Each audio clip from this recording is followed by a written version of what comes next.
Hello students, welcome to 5 CMA classes in collaboration with City Model College। हम लोग class 11th में projectile motion को study कर रहे थे और उसी सीक्वेंस में हम लोग आगे अब आज प्रोजेक्टाइल मोशन के कुछ फॉर्मूले और कुछ एग्जांपल्स को करेंगे। तो आज सबसे पहले देखते हैं टाइम ऑफ फ्लाइट, कि जब कोई ऑब्जेक्ट किसी प्रोजेक्टाइल मोशन में होता है जिसको ग्राउंड से किसी सर्टेन वेलोसिटी u से थीटा एंगल बनाते हुए थ्रो किया जाता है, तो उसको कितना टाइम लगता है पूरे प्रोजेक्टाइल मोशन में, यानी स्टार्टिंग पॉइंट से लेकर पूरे मोशन को फ्लो करते हुए लास्ट पॉइंट तक वापस ग्राउंड पर आने में कितना टाइम लगता है। तो इसको करने के लिए हम क्या करते हैं कि सपोज किसी बॉल को थ्रो किया गया, तो जब वो हाईएस्ट पॉइंट पर पहुंचती है तो हम देखते हैं कि जो बॉल को इनिशियल वेलोसिटी u दी थी, जिसका हॉरिजॉन्टल के साथ कोई एंगल थीटा था, तो इस वेलोसिटी के लिए हम कंपोनेंट करें तो दो कंपोनेंट होते हैं, एक हॉरिजॉन्टल जो u cos थीटा होगा और एक वर्टिकल जो u sin थीटा होता है। ये जो वर्टिकल कंपोनेंट है, यही वर्टिकल कंपोनेंट ऑब्जेक्ट की वर्टिकल मोशन के लिए रिस्पॉन्सिबल होता है। और हम पा रहे हैं कि जो हमारी बॉल है जिसको हमने प्रोजेक्टाइल मोशन में थ्रो किया है, वो हाईएस्ट पॉइंट पर जब पहुंचती है तो उसकी जो वर्टिकल वेलोसिटी होती है वो आपकी 0 हो जाती है और उसके बाद ये बॉल ऊपर से फिर वापस नीचे आती है। इस तरह से ये पूरा मोशन दो पार्ट में एक तरह से डिस्ट्रीब्यूट है।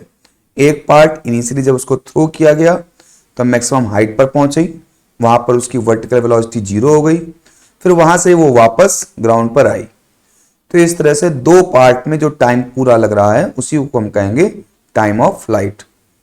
तो हम क्या करते हैं, पहले जब ऑब्जेक्ट को थ्रो किया गया है तो उसके वर्टिकल कंपोनेंट की वैल्यू एक हाईएस्ट पॉइंट पर जब 0 हो जा रही है तो उसमें कितना टाइम लगा, यानी ऑब्जेक्ट को अपने मैक्सिमम हाइट तक पहुंचने में कितना टाइम लगा, उसको यदि हम निकाल लें, फाइंड आउट कर लें, तो उतना ही टाइम उसको वापस आने में भी लगेगा। और इसका मतलब उस टाइम का डबल कर देंगे तो टोटल टाइम आपका निकल आएगा। तो इसी के लिए हम करते हैं क्या है, वर्टिकल मोशन को देखते हैं और वर्टिकल मोशन के लिए अपने फॉर्मूले को अप्लाई करते हैं। तो जो न्यूटन्स के लॉ ऑफ इक्वेशन है उसका जो फॉर्मूला है, velocity final velocity is equal to initial velocity plus acceleration into time. तो यहाँ पर वर्टिकल मोशन की बात कर रहे हैं, इसीलिए हम लोग जो वैल्यूज भी ले रहे हैं वो भी आपकी वर्टिकल वैल्यूज ले रहे हैं, यानी vertical velocity final, vertical initial velocity, vertical acceleration and time. तो यदि हम वर्टिकल इनिशियल वेलोसिटी की बात करें तो वर्टिकल इनिशियल वेलोसिटी आपकी कितनी है, u sin थीटा है। वर्टिकल फाइनल वेलोसिटी कितनी हो जाती है, तो वर्टिकल फाइनल वेलोसिटी यहां पर आपकी कितनी हो जाती है, 0 हो जाती है। तो इस तरह से यदि हम वैल्यूज को पुट करें तो हम पाते हैं कि जो आपका वर्टिकल वेलोसिटी फाइनल है वो 0 हो चुकी है। आपका टाइम t, ये जो टाइम t है वो आपके ग्राउंड से मैक्सिमम हाइट तक पहुंचने में लगा हुआ टाइम है, यानी ऊपर तक जाने में जब फाइनल वेलोसिटी आपकी 0 हो जा रही उसका टाइम है। तो इनिशियल वेलोसिटी आपकी u sin थीटा हो गई, फाइनल वेलोसिटी आपकी 0 हो गई। एक्सेलरेशन कितना है, ग्रेविटी के बराबर है, क्योंकि मोशन अपवर्ड डायरेक्शन में हो रहा है और अपवर्ड डायरेक्शन की वेलोसिटी को हमने पॉजिटिव लिया है, तो जो ग्रेविटेशनल एक्सेलरेशन है वो डाउनवर्ड है, इसीलिए उसको हम नेगेटिव लेंगे। तो यहां पर एक्सेलरेशन नेगेटिव ले लिया। तो अब इस वैल्यूज को अप्लाई करेंगे तो यहां से हमारा जो टाइम निकल के आ जाता है वो आ जाता है t is equal to u sin theta upon g। तो इस तरह से ग्राउंड से हाईएस्ट पॉइंट तक पहुंचने पर जहां पर उसकी वर्टिकल वेलोसिटी 0 हो रही है, टाइम लग रहा है u sin theta upon g। इतना ही टाइम इसको वापस आने में लगेगा। तो इस तरह से टोटल टाइम कितना हो जाएगा, टोटल टाइम इस टाइम का डबल हो जाएगा, यानी t is equal to 2u sin theta upon g। जाने का समय था u sin theta upon g और टोटल टाइम कितना हो गया, पूरे का डबल, यानी 2u sin theta upon g। तो ये आपका टाइम ऑफ फ्लाइट हो गया। अब यहां से आप देख सकते हो कि मैक्सिमम टाइम ऑफ फ्लाइट कितना हो सकता है। तो आप यदि देखें तो मैक्सिमम टाइम ऑफ फ्लाइट का मतलब है t is equal to 2u sin theta upon g। यहां पर 2u और g तो कांस्टेंट है, साइन थीटा आपका क्या है, साइन थीटा आपका डिपेंड करता है आपके थीटा के ऊपर। यानी जिस थीटा के लिए आपका साइन की वैल्यू मैक्सिमम होगी तो वहां पर आपका टाइम भी मैक्सिमम होगा। और साइन थीटा की वैल्यू मैक्सिमम 1 होती है, और ये कब होती है, जब आपका थीटा 90 हो। तो जब theta is equal to 90 degree है तो उस केस में आपके साइन थीटा की वैल्यू 1 हो जाएगी, यानी मैक्सिमम हो जाएगी। और तब आपका जो टाइम लगेगा वो सबसे ज्यादा होगा। और वो टाइम कितना हो जाएगा मैक्सिमम टाइम, वो टाइम हो जाएगा t is equal to 2u upon G, क्योंकि साइन थीटा की मैक्सिमम वैल्यू 1 है। यानी मैक्सिमम टाइम किसी प्रोजेक्टाइल मोशन में लगता है वो टाइम पीरियड होता है 2u अपॉन जी। और ऐसा तब होगा जब आपने किसी बॉडी को वर्टिकली अपवर्ड 90 डिग्री पर थ्रो किया हो। यानी जब वर्टिकली थ्रो करते हैं तो उस समय उसको वापस आने में जो टाइम लगता है वो मैक्सिमम होता है। उसका टाइम पीरियड कितना है, 2u अपॉन जी। नेक्स्ट हम देखते हैं इसी फॉर्मूले को निकालने का एक दूसरा तरीका भी है। वो ये है कि सपोज कि आपने बॉल को थ्रो किया तो बॉल हाईएस्ट पॉइंट पर जाकर के फिर वापस आ जाती है। तो यहां यदि हम वर्टिकल मोशन को स्टडी करें तो हमने पाएंगे कि बॉडी अपनी ग्राउंड पोजीशन से मैक्सिमम पोजीशन तक गई और फिर मैक्सिमम पोजीशन से वापस आ गई। यानी मैक्सिमम हाइट पर जाने के बाद बॉडी वापस आ जाती है। यानी जो वर्टिकल डिस्प्लेसमेंट है वो बॉडी का कितना होता है, पूरे आपके प्रोजेक्टाइल मोशन में 0 होता है, क्योंकि बॉडी ग्राउंड पर थी और वापस ग्राउंड पर ही आ गई। यानी जो वर्टिकल मोशन है उसका डिस्प्लेसमेंट 0 है। तो इस तरह से यदि हम एक फॉर्मूला लगा दें यहां पर डिस्प्लेसमेंट के लिए कि vertical displacement is equal to s is equal to u t plus half a t square वाले से, तो यहां पर वर्टिकल डिस्प्लेसमेंट तो 0 हो जा रहा है।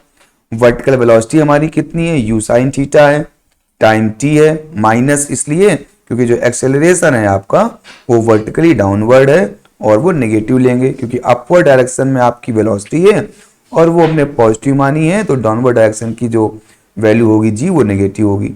तो इस तरह से जी को नेगेटिव रख देंगे यहां पर, और initial velocity you sine theta और फाइनल डिस्प्लेसमेंट आपका 0 हो जा रहा है जब ग्राउंड पर वापस गिर रही है। तो इस तरह से टोटल टाइम कितना मिला वो यहां से निकाल लेंगे और वो आपका देखिए हो जाएगा, इसको सॉल्व करेंगे इस तरह से, तो t is equal to 2u sine theta upon G. यानी इतने टाइम में कोई बॉडी यदि u वेलोसिटी से थीटा एंगल से थ्रो की जाती है तो इतने टाइम में उसकी जो डिस्प्लेसमेंट हो जाएगा 0 हो जाएगा, मतलब वो बॉडी ऊपर जाकर नीचे आ चुकी होगी, यानी कंप्लीट पाथ ट्रेवल कर चुकी होगी, पूरा कंप्लीट मोशन हो चुका होगा और उस कंप्लीट मोशन में जो टाइम होगा वो 2u sin थीटा अपॉन जी होगा। इसी को हम पूरे मोशन का टाइम यानी टाइम ऑफ फ्लाइट कहेंगे। तो इस तरह से दो तरीकों से हम लोग टाइम पीरियड आप किसी प्रोजेक्टाइल मोशन का निकाल सकते हैं। नेक्स्ट देखते हैं, अब यहां पर जो 2u sin थीटा अपॉन जी है इसमें यदि आप ध्यान दें तो u sin थीटा आपका इनिशियल वर्टिकल वेलोसिटी था, u sin थीटा आपका इनिशियल वर्टिकल वेलोसिटी था, जबकि g जो है आपका वर्टिकल एक्सेलरेशन। तो इस 2u sin थीटा अपॉन जी को हम इस तरह से लिख सकते हैं कि t is equal to 2 into vertical velocity upon vertical acceleration. तो ये कॉमन फॉर्मूला हो गया किसी भी प्रोजेक्टाइल मोशन का कि टोटल टाइम पीरियड होता है 2 into vertical velocity upon vertical acceleration. Next बात आती है मैक्सिमम हाइट की, कि कोई बॉडी जब प्रोजेक्टाइल मोशन में होती है तो मैक्सिमम कितनी हाइट पर जाती है। तो जैसे यहां पर देखें, यदि हम u वेलोसिटी से थीटा एंगल बनाते हुए थ्रो करते हैं तो जो बॉल है मैक्सिमम यहां तक पहुंचती है और उसकी हाइट को हमने क्या कहा है, h कहा है। तो वर्टिकल मोशन की तरह इसको भी सॉल्व करेंगे कि जब वो मैक्सिमम हाइट पर होती है तो उसकी वेलोसिटी क्या हो जाती है, 0। तो उस केस में आप लोग फॉर्मूला लगा सकते हैं v square is equal to u square plus minus 2gh का। तो फाइनल वेलोसिटी कितनी हो जा रही है, फाइनल वेलोसिटी तो वर्टिकल 0 हो जा रही है। इनिशियल वेलोसिटी कितनी है, initial velocity u sine theta है, तो u स्क्वायर हो गया तो u square sine square theta हो गया। अब प्लस माइनस 2gh में हम क्या लेंगे, क्योंकि वर्टिकल वेलोसिटी में ऊपर की वेलोसिटी अपवर्ड डायरेक्शन को पॉजिटिव लिया है और ग्रेविटेशनल एक्सेलरेशन डाउनवर्ड है इसलिए इसको नेगेटिव लिया है। तो यहाँ पर ग्रेविटेशनल एक्सेलरेशन नेगेटिव होगा तो 2g, और सपोज जो हाइट उसने ऑब्टेन की है जब उसकी वेलोसिटी 0 हो जा रही है फाइनल, तो उसकी हाइट h है। तो यहां से आप h निकाल सकते हैं। तो h इज इक्वल टू हो जाएगा u square sine square theta upon 2g।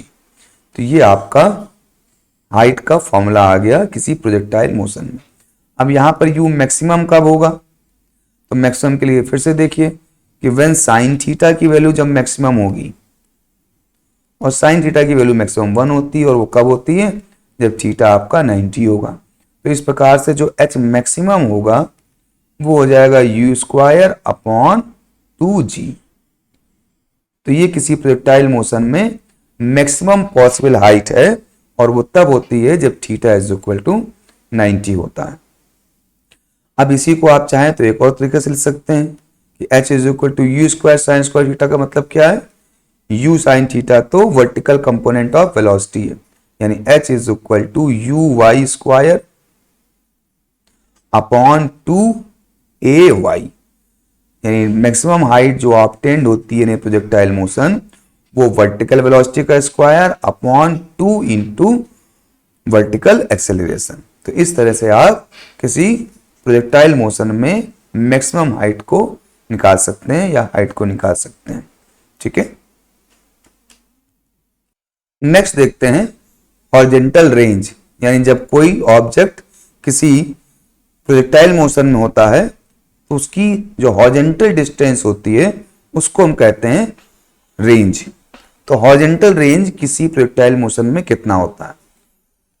अभी लास्ट स्लाइड में हमने बात की थी हाइट की, तो हाइट हमारी वर्टिकल डिस्प्लेसमेंट था, जबकि जो रेंज है ये हमारा हॉरिजॉन्टल डिस्प्लेसमेंट है। इसका मतलब हम लोग यहां पर हॉरिजॉन्टल मोशन की बात करेंगे। तो हॉरिजॉन्टल वेलोसिटी हमारी u cos थीटा है, और कब तक आपका जो ऑब्जेक्ट है वो हॉरिजॉन्टल मूव करता रहता है, जब तक कि वो आपका ग्राउंड पर ना आ जाए। तो ग्राउंड पर ना आने पर टोटल जो टाइम होता है उसको क्या कहते हैं, टाइम ऑफ फ्लाइट या टाइम ऑफ ट्रेवल। तो हॉरिजॉन्टल रेंज यानी horizontal distance is equal to हो जाएगा horizontal velocity into total time of travel. तो रेंज जो हॉरिजॉन्टल डिस्टेंस है r इज इक्वल टू क्या हो गई, हॉरिजॉन्टल वेलोसिटी, वो हमेशा u cos थीटा रहती है। हमको पता है कि प्रोजेक्टाइल मोशन में जो एक्सेलरेशन होता है वो हमारे हॉरिजॉन्टल वेलोसिटी के परपेंडिकुलर होता है, और इसलिए वर्टिकल एक्सेलरेशन का हमारी हॉरिजॉन्टल वेलोसिटी पर कोई इफेक्ट नहीं होता, और वो वेलोसिटी हमेशा उतनी ही बनी रहती है थ्रू आउट द मोशन। तो टोटल टाइम जो मिलता है ऑब्जेक्ट को प्रोजेक्टाइल मोशन में उसको हम कहते हैं टाइम ऑफ फ्लाइट या टाइम ऑफ ट्रेवल, और जो हॉरिजॉन्टल वेलोसिटी है हमारी वो है u cos थीटा। इसलिए distance is equal to velocity into time. तो वेलोसिटी हो गई u cos थीटा और टाइम हो गया total 2u sin theta upon g। तो इस तरह से जो रेंज आ जाएगी इसको आप सॉल्व करेंगे तो 2u square sine theta cos theta upon g। अब यहाँ पर 2 sin थीटा cos थीटा को हम sin 2 थीटा लिख सकते हैं, और u स्क्वायर साइन आपका साइड में आ गया। तो इस तरह से r इज इक्वल टू क्या आ गया, u square sine theta upon g। तो ये हमारा रेंज का फॉर्मूला आ गया कि हॉरिजॉन्टल रेंज किसी प्रोजेक्टाइल मोशन में u square sine theta upon g के इक्वल होती है। इसी को आप और तरीके से देखें तो ये आपका क्या है, हॉरिजॉन्टल वेलोसिटी है, u साइन थीटा क्या है, वर्टिकल वेलोसिटी है, यानी रेंज इज इक्वल टू क्या हो गया, 2 into horizontal velocity into vertical velocity upon g। तो इस तरह से r is equal to 2 into horizontal velocity into vertical velocity upon vertical acceleration. इस तरह से भी आप रेंज को डिफाइन कर सकते हैं, और ये फॉर्मूला तो आपका आ ही गया है, r is equal to u square sine 2 theta upon g। यहाँ u आपकी बॉडी की वेलोसिटी है, थीटा आपका हॉरिजॉन्टल के साथ एंगल है, और g आपका ग्रेविटेशनल एक्सेलरेशन है। तो आप इस फॉर्मूले को भी देख सकते हैं, और 2ux uy अपॉन ay को भी याद रख सकते हैं। अब यहाँ पर भी बात करें मैक्सिमम रेंज की, यानी जो रेंज है किस एंगल से थ्रो किया जाए कि रेंज मैक्सिमम हो, तो आप पाएंगे यहाँ पर कि जो फॉर्मूला है u square sine theta upon g है, यहाँ पर u और g तो आपकी फिक्स है क्योंकि जितनी तेज आप फेंक सकते हैं वो आप ऑलरेडी थ्रो कर रहे हैं। साइन थीटा की वैल्यू डिपेंड करती है, ये जब मैक्सिमम होगी तो आपकी रेंज भी मैक्सिमम होगी, और साइन एंगल की जो वैल्यू होती है मैक्सिमम वो 1 होती है, यानी साइन थीटा 1 हो गया तो थीटा कितना होना चाहिए, थीटा 45 होगा, जिससे कि साइन थीटा 1 हो जाएगा। तो इसलिए 45 डिग्री पर आप किसी ऑब्जेक्ट को थ्रो करते हैं तो उसकी जो रेंज होगी वो सबसे मैक्सिमम होगी। नेक्स्ट बात आती है कि same range can be obtain for two angle of projection, यानी किसी को थीटा से फेंक रहे हैं और किसी को 90 माइनस थीटा से फेंक रहे हैं, दोनों ही केस में सेम आपकी रेंज आती है। जैसे फॉर थीटा एंगल पर रेंज कितनी आ रही है, u square sine theta upon G आ रही है। 90 माइनस थीटा से फेंकेंगे तो कितनी रेंज आएगी, तब आपके बॉडी की हाइट तो ज्यादा हो जाएगी लेकिन रेंज उतनी ही रहेगी। जब आपने थीटा से फेंका था तो हाइट कम थी और कुछ रेंज थी, जब आपने 90 माइनस थीटा से फेंका है तो हाइट ज्यादा हो गई है लेकिन रेंज आपकी उतनी ही बनी हुई है। तो इस तरह से यहां पर ऐसा इसलिए है क्योंकि थीटा की जगह पे यदि आप 90 माइनस थीटा रखेंगे तो जो रेंज आएगा वो r equal to u square sine 290 minus theta, और साइन 290 माइनस थीटा का मतलब होगा साइन 180 माइनस थीटा, और साइन 180 माइनस थीटा का मतलब क्या होता है, साइन थीटा, क्योंकि साइन 180 माइनस थीटा आपका जो आइडेंटिटी है sine 180 minus theta equal to sine theta होता है। तो इस तरह साइन 180 माइनस थीटा इक्वल हो जाएगा u square sine theta upon G, यानी आप ऑब्जेक्ट को चाहे थीटा एंगल से थ्रो करें तो भी जो रेंज होगी वो u square sine 2 theta upon G होगी, और चाहे आप 90 माइनस थीटा से थ्रो करें तो भी जो रेंज आएगी वो आपकी u square sine theta upon G आएगी। तो इसलिए किसी ऑब्जेक्ट को यदि आप 30 डिग्री से फेंकते हैं, 30 डिग्री थ्रो करते हैं तो भी रेंज उतनी ही आएगी, और यदि आपको 90 माइनस 30 यानी 60 डिग्री से थ्रो करते हैं तो भी जो आपकी रेंज आएगी वो उतनी ही आएगी।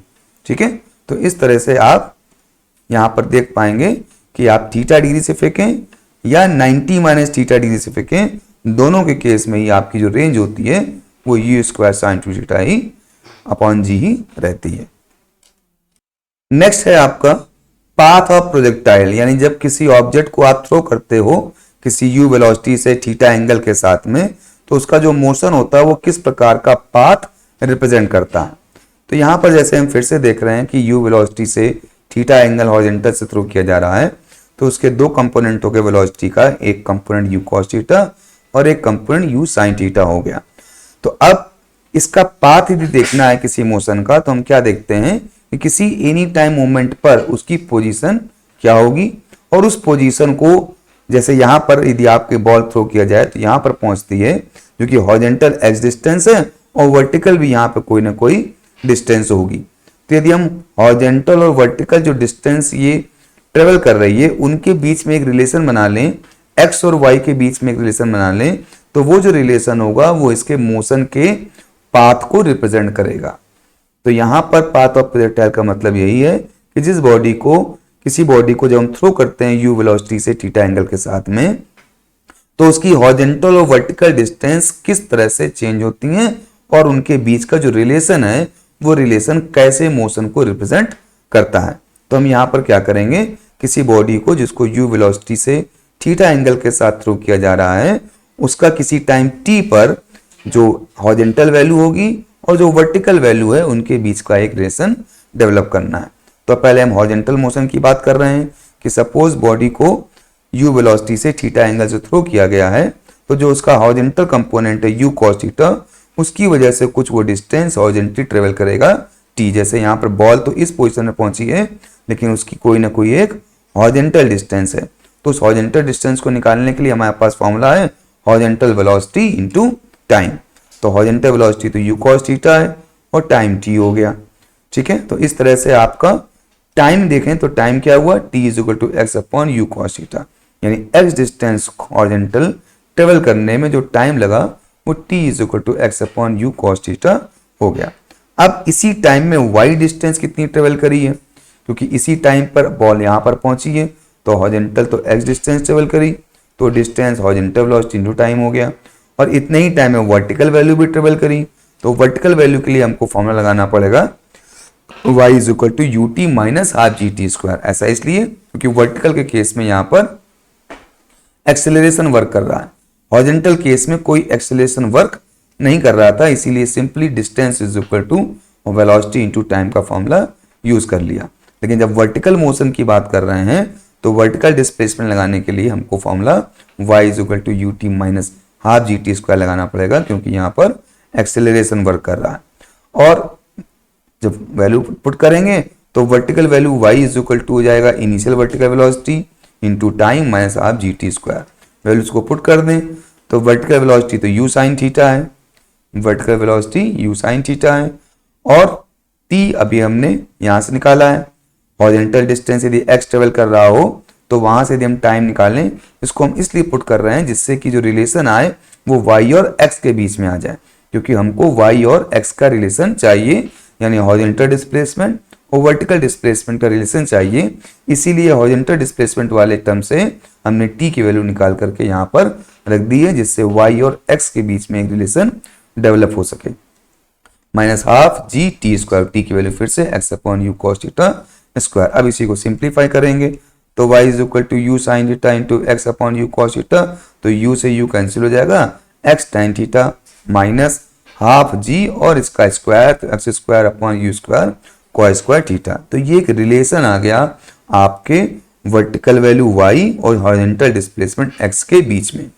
अब ये रिलेशन देखिए क्वाड्रेटिक रिलेशन है, x का रिलेशन यहाँ पर स्क्वायर है, y और x स्क्वायर का रिलेशन है, और ऐसा रिलेशन क्वाड्रेटिक होता है और जो हमेशा पैराबोला को रिप्रेजेंट करता है। जैसे कि आपको पैराबोला की इक्वेशन आपको पता है कि y square is equal to 4ax होता है, और ऐसे में जो हमारा ग्राफ होता है वो कुछ इस तरह से बनता है, और ऐसे ही x square is equal to 4ay कोई रिलेशन आप लें तो इसका ग्राफ आपका कुछ इस तरह से बनता है, ठीक है। और यदि आप minus x square is equal to 4ay लें इस तरह से तो इसका ग्राफ कुछ इस तरह से बनता है। तो हमारा जो ये ग्राफ है, इक्वेशन है, वो कुछ इस तरह से मिलता हुआ है, निगेटिव का एक्स स्क्वायर है, और इसीलिए हमारा कर्व जो है वो इस तरह का है, जो कि हम यहाँ का रियलिटी में भी देखते हैं कि जो उसका कर्व बनता है वो आपका पैराबोला शेप में होता है।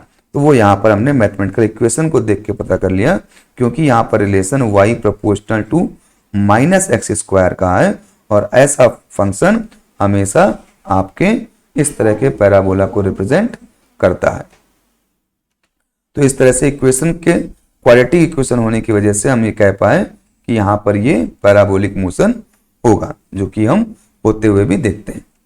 अब इसी को कुछ और तरीके से भी लिख सकते हैं कि जैसे x tan theta minus common ले लें एक्स टेन थीटा यहाँ से, तो यहाँ तो 1 बचेगा, minus 1/2 g u x square upon u square cos square theta में टेन थीटा नहीं था तो यहाँ पर टेन थीटा आ जाएगा। अब इसको सिंप्लीफाई कर लें, टेन थीटा को sine theta upon cos theta open कर दें तो एक कॉस थीटा से स्क्वायर कैंसिल हो जाएगा, तो 2 square cos theta sine theta आ जाएगा।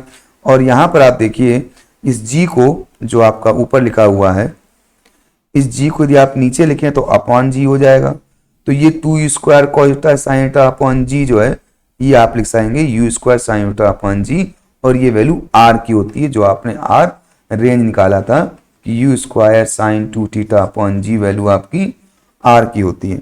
तो इस तरह से आपने यहाँ पर वैल्यू पुट करेंगे तो ये or y is equal to जो था आपका,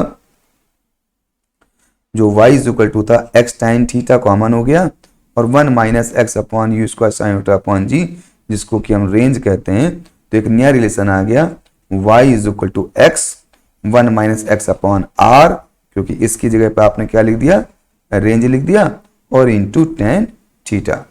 तो आपके प्रोजेक्टाइल मोशन के पाथ के ये दो रिलेशन आपके हो गए।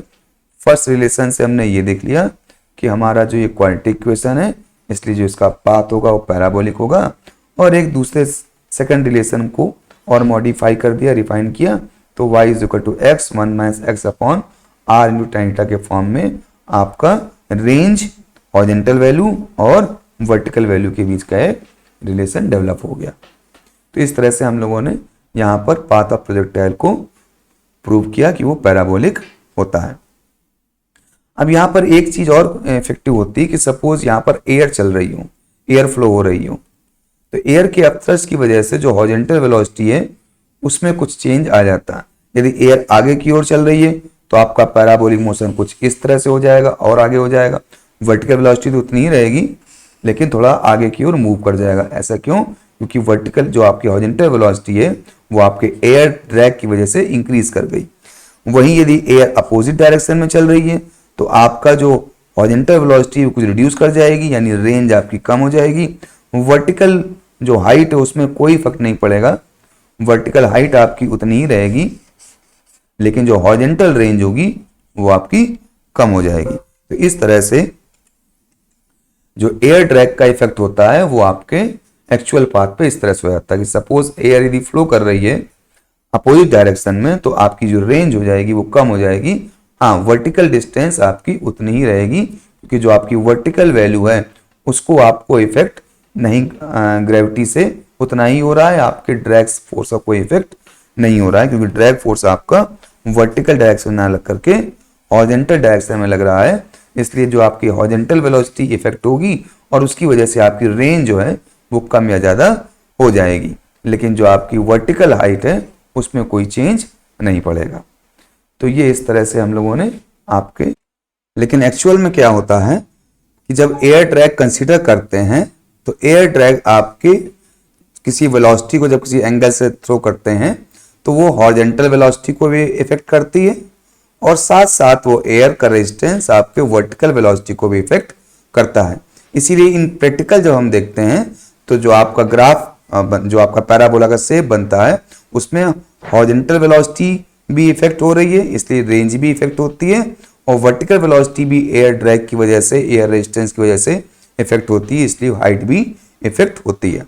तो इन प्रैक्टिकल जब हम इसको देखते हैं तो वो ग्राफ इस प्रकार से कुछ बनता है, जो आपका जो पैराबोलिक शेप है यदि रियलिटी में ऐसा होना चाहिए, लेकिन एयर ड्रैग की वजह से वर्टिकल हाइट भी इफेक्टेड हो जाती है और साथ साथ में हॉरिजॉन्टल रेंज भी इफेक्टेड हो जाती है। तो एक्चुअल पाथ आपका कुछ इस तरह से बनता है, क्योंकि एयर की वजह से हॉरिजॉन्टल और वर्टिकल दोनों ही वेलोसिटी इफेक्टेड हो जाती हैं, और आपका हॉरिजॉन्टल डिस्टेंस और वर्टिकल हाइट दोनों ही चेंज हो जाती है, और इस प्रकार आपका जो पैराबोलिक पाथ है वो इस तरह से ना होकर के कुछ इस तरह का होता है। बल्कि यूं भी कह सकते हैं आप कि एयर रेजिस्टेंस की वजह से उसका जो पाथ है वो एक्चुअली पैराबोलिक नहीं रह जाता। तो ऐसा हम लोगों ने आज स्टडी किया कि पाथ ऑफ प्रोजेक्टाइल को स्टडी किया, एयर ड्रैग को स्टडी किया। यदि एयर का इफेक्ट केवल हॉरिजॉन्टल वेलोसिटी पे हो तो उसकी हॉरिजॉन्टल रेंज इफेक्टेड होती है, यदि एयर की इफेक्ट वर्टिकल वेलोसिटी पे हो तो वर्टिकल हाइट